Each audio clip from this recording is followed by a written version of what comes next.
Welcome back to another REACHLaw Deep Dive. Today we're taking a closer look at some really significant developments happening with Ukraine's chemical safety regulations. That's right. Things are definitely moving. Yeah, so this deep dive, it's really geared towards getting you up to speed on the proposed changes, specifically around joint data submission under Ukraine REACH. We want to help you understand the key elements, sure, but also what they might actually mean for companies operating there or thinking about it. Absolutely. And we'll be focusing specifically on a recent publication from the Ministry of Environmental Protection and Natural Resources of Ukraine. Right, the one from June 5th, 2025. Exactly. It includes a draft resolution and, importantly, new rules for joint submission of information under Ukraine REACH. Oh. The goal really is to clarify how companies registering the same chemical substance are, well, expected to collaborate now. Collaboration being the key word there. So, okay, let's unpack this a bit.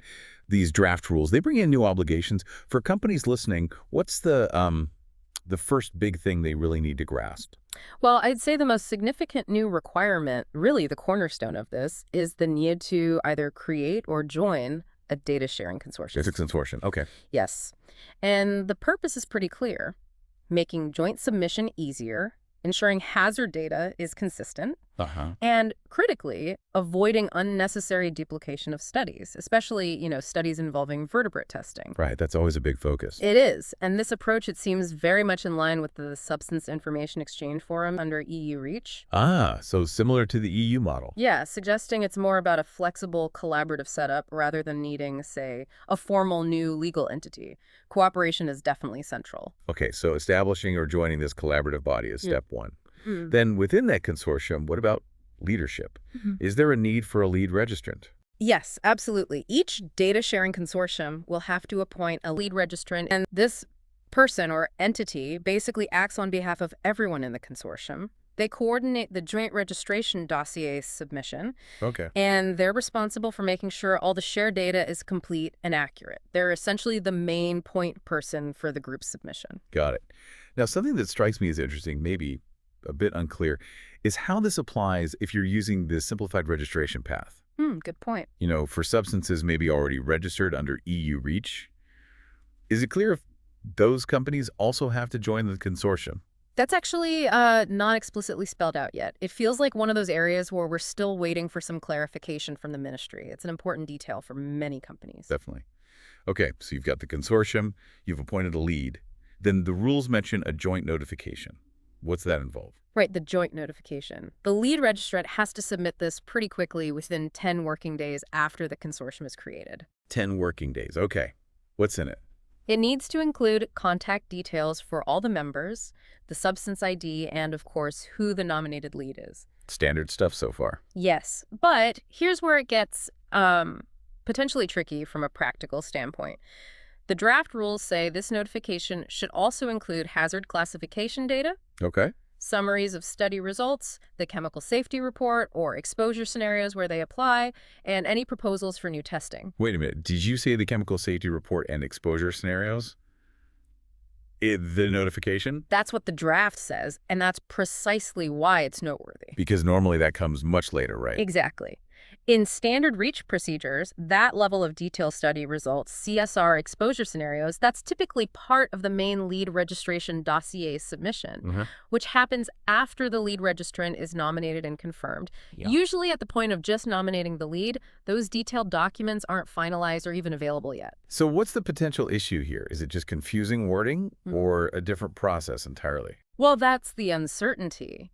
It's not clear if the draft rules actually intend to merge these steps, demanding a lot more detailed information much earlier, or if it's maybe just the terminology causing confusion. If it is a merging of phases, that's a significant shift in the expected workflow. It could require a lot more upfront work from companies just to get to the point of nominating a lead. I see. So clarification from the ministry on that point would be really helpful for planning. Definitely. It would help smooth things out and align better with established EU practices, avoid potential bottlenecks down the line. Okay, that's a key point for companies to watch. And finally, on the rules themselves, once everything's submitted, is that it? Or is there ongoing responsibility? Oh, it's definitely not a set it and forget it situation. Any changes to the information that was submitted must be reported. How quickly? Within 10 working days. And, importantly, the lead registrant maintains that ongoing responsibility for the accuracy and completeness of all the data in the joint dossier. So it requires continuous attention. Yes, engagement with the requirements doesn't stop after the initial submission. Good to know.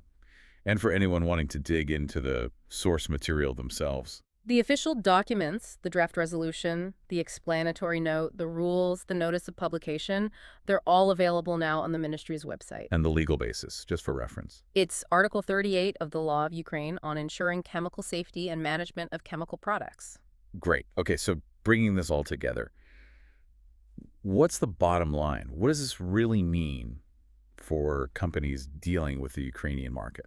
Well, I think this publication sends a very clear signal. The ministry is serious about implementing a proper registration and joint submission system under Ukraine REACH. It feels like a concrete step forward. It is, it's positive, it's practical, and it shows real movement towards aligning with EU practices. The key takeaway is that mandatory collaboration is coming. Companies need to prepare for that. But, as we've discussed, there are still some elements in these draft rules that need clarification before they're finalized, especially around what exactly needs to be in that lead nomination notification and when. So it's not just a technical compliance issue. It sounds like there's a strategic element here, too. Absolutely. Companies probably should be thinking now about identifying their substances, maybe looking for potential consortium partners, and getting ready internally for these data requirements. Being proactive could actually provide a bit of an edge, couldn't it? I think so. Those who anticipate these requirements, who figure out their internal processes for data sharing and submission early on, they could be better positioned. It's about adapting your workflows and maybe your resource allocation for what looks like a more collaborative, potentially more front-loaded process. Right. Ideally, yes, the final version will closely mirror the EU REACH process, where things like the CSR come later in the lead dossier stage. We hope so. But regardless of the final details, the core message is clear. Get ready for joint submission. Proactive engagement is going to be key for market access and staying compliant. That seems like a very clear takeaway. Yeah. Well, that brings us towards the end of this deep dive on the Ukraine REACH draft rules. Staying on top of these changes is, as we've said, pretty crucial. It really is. And if you do find yourself needing some help navigating these new rules, REACHLaw does have an office in Ukraine specifically set up to assist companies with this. That's good to know. You can always contact us for more assistance or detailed guidance. Just reach out to sales@reachlaw.fi. We're here to help. Thank you for joining us for this deep dive into these important regulatory developments. We look forward to helping you stay well informed.